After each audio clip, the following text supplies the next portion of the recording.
Ah, le Blue Monday. Chaque année, on entend la même chose. C'est le jour le plus déprimant de l'année. Mais, et s'il s'avérait que tout ça, c'était bidon? Allez, on va démêler le vrai du faux. Bon, pour commencer, mettons-nous d'accord. Le Blue Monday, c'est quoi? C'est ce fameux troisième lundi de janvier, celui qu'on nous présente officiellement comme le jour le plus déprimant de l'année. La journée où tout paraît un peu gris, la motivation à zéro. Ça parle à pas mal de monde, non? C'est en tout cas l'image qu'on s'en fait. Sauf que, voilà le premier gros twist. Accrochez-vous bien, hein. Tout ça, c'est une invention. Une pure création marketing. Oubliez la recherche scientifique super sérieuse, on parle juste d'une campagne de pub. Alors, pour comprendre, il faut remonter un peu dans le temps. En 2005, imaginez le tableau. Une agence de voyage au Royaume-Uni. Problème, personne ne part en vacances en janvier et leurs avions sont vides. L'idée? Franchement, un coup de génie marketing. Ils se sont dit, et si on inventait un problème pour vendre la solution? Du coup, ils ont payé un psychologue pour qu'il ponde une pseudo-formule du jour le plus triste de l'année. Et le pire, c'est que ça a marché au-delà de tout ce qu'ils pouvaient espérer. Et la voilà, cette fameuse formule. Franchement, elle est à peu près aussi scientifique qu'un horoscope de magazine.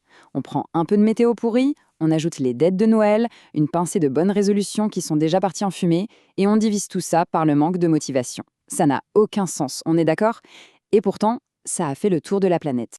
Ok, donc c'est un mythe. On a compris. Mais alors, pourquoi ça marche? Pourquoi est-ce que ça parle à autant de monde?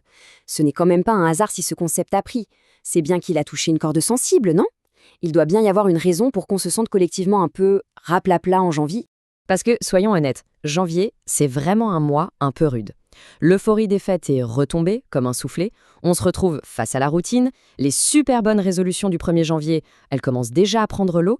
Et puis, il y a le froid, le manque de lumière et la cerise sur le gâteau, les factures de décembre qui débarquent. Ah oui, ce cocktail-là, il est bien réel. Et c'est là qu'il faut faire une distinction super importante. Avoir un coup de mou en janvier, ce petit blues du retour à la normale, c'est une chose. Mais la dépression clinique, c'en est une autre. C'est une condition médicale sérieuse qui demande un vrai soutien professionnel. Et ça, c'est crucial de ne pas confondre les deux.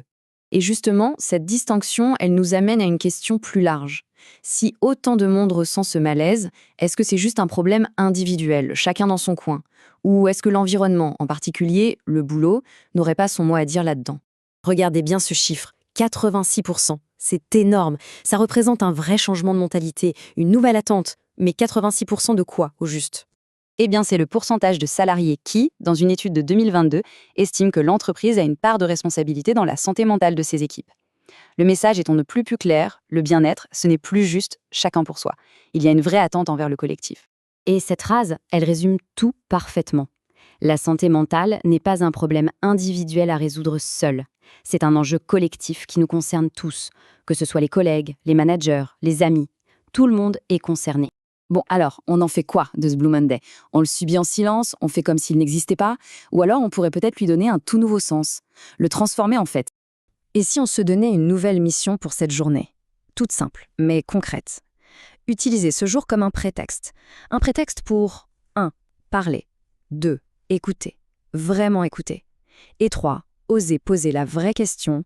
Comment ça va, vraiment? Celle qui va plus loin que le « ça va et toi » automatique qu'on se lance tous les jours. Et c'est ça qui est génial.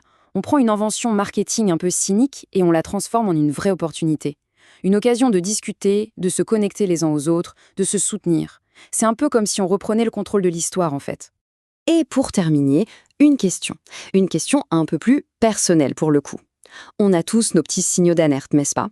Ces trucs qui nous disent « attention, là, on tire un peu trop sur la corde ». Apprendre à les reconnaître, c'est la toute première étape pour prendre soin de soi. Alors, la question à se poser, c'est quoi ce signal d'alarme personnel?